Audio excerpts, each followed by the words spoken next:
राणी. पण हा खेळ काय आहे, खेळाचं नाव काय आहे, तो कसा खेळायचा आहे मी सगळं सांगणार आहे. पण त्याआधी मंडळी, दोन्ही ताई आज इथे आलेल्या आहेत माझ्या, तर त्यांच्याबद्दल जरा जाणून घेऊया, त्यांच्याशी गोड गप्पा करूया आणि त्यांच्या माहेरपणाबद्दल थोडं जरा जाणून घेऊया. ताई, तुझं नाव सांग. सुरेखा मुकुंद बोडके. माहेर कुठलं? नाशिक. नाशिक. आणि सासर? नाशिक.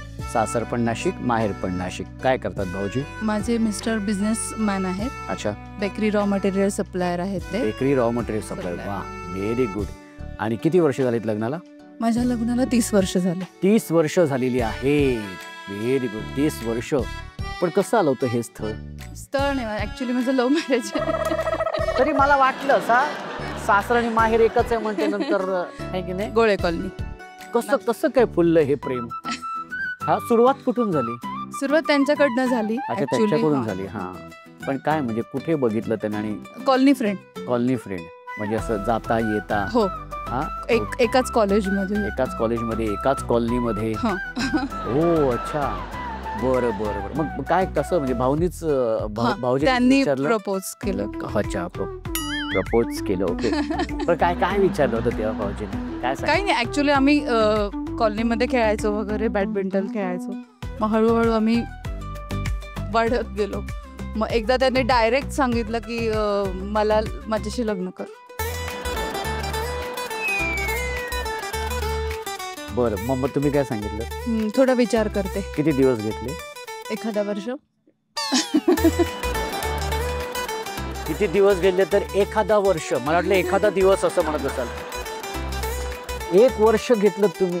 बिचारा भाऊजींना 1 वर्ष वाट बघायला लावली तुम्ही ताई. हा, पण त्या एका वर्षात भाऊजींचे किती फोन आले तुम्हाला? भरपूर भरपूर. ऍक्च्युली ते सेटल होते.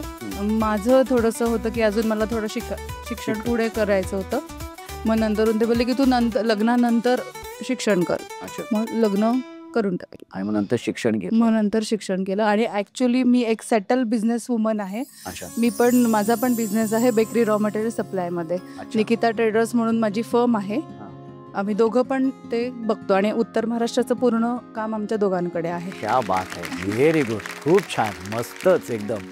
पण मग लग्नानंतर कुठला चित्रपट पाहिला? फूल और कांटे. फूल और कांटे. ऍक्च्युली माझा हिरो अजय देवगण आहे. अच्छा. तर त्याने मला तोच पहिला पिक्चर दाखवला. आणि आमचं लव्ह स्टोरी सुरू झाली मैंने प्यार किया पासून.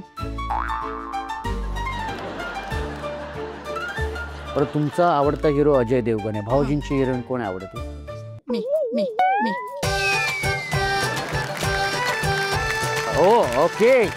बघितलं ना हे हा, हे त्यांची सांगतच नाही, त्यांची मी. ओके, बरं बरं, ठीक आहे. आणि ताई, काय सांगशील माहेरबद्दल? ॲक्च्युली माझं माहेरकडनं मला खूप प्रेम भेटलेलं आहे. म्हणजे असं समज की मी सोन्याचा चमचा घेऊन आलेली आहे. म्हणजे मला दुःख असं माझ्या माहेरकडनं भेटलंच नाही. सगळ्यांनी भरभरून प्रेम केलं आणि मी परमेश्वराकडे अशी प्रार्थना करते की मला असंच प्रेम भेटत राहावं. बाबा आमचे थोडे स्ट्रिक्ट होते, 7च्या आत घरातवाले. त्यामुळे आम्ही त्यांना आजही घाबरतो आणि आजही रिस्पेक्ट देतो तेवढा त्यांना. अच्छा, ते प्रेम असतंच ऍक्च्युली. आणि त्याचं ते रिस्पेक्टच्या मागे एक आहे की तुम्ही सुखी आहात ना, एवढंच ते बघतात. म्हणजे आपण घाबरतो म्हणजे आपल्याला वाटतं की अरे पप्पा आहेत, पण पप्पा असे आहेत की फक्त लांबून बघतात. ओके, तू खुश आहेस ना, बस एवढंच. ओके, हे त्यांचं प्रेम दाखवण्याची पद्धत आहे. 30 वर्ष झाली आहे लग्नाला आणि 30 वर्षाचा हा संसार आहे, हा प्रवास आहे. तर लुटुपुटीचे वाद किंवा गैरसमज कधी कधी होत असतात आणि ते लुटुपुटीचे वाद असायलाच पाहिजे नात्यामध्ये. त्याशिवाय मजा नाही तर प्रेमच वाढत नाही, हे नाही. पण मग जेव्हा एकमेकांबरोबर असताना बऱ्याचशा अशा गोष्टी कधीतरी मनामध्ये खूप असतात पण आपण व्यक्त होत नाही, बोलत नाही. आज ह्या माध्यमातून तू काय भाऊजींना सांगशील? कारण हा एपिसोड ते बघणार आहे.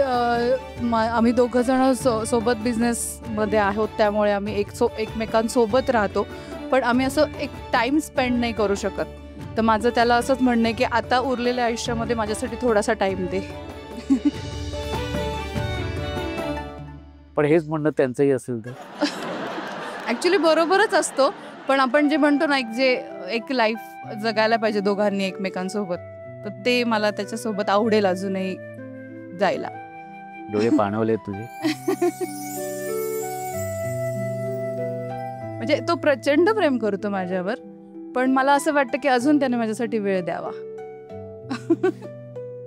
हेच रिक्वेस्ट आहे त्याला माझी. ओके, पण मग एकदा पुन्हा एकदा प्रेमाची कबुली होऊन जाऊ दे ना समोर. Mukund, I love you. मी असंच तुझ्यावर प्रेम करत राहणार आहे आणि मग पुढच्या पूर्ण 7ही जन्मात मी तुझ्याशीच म्हणजे तुझ्याच सोबत राहण्यात पसंत करेल.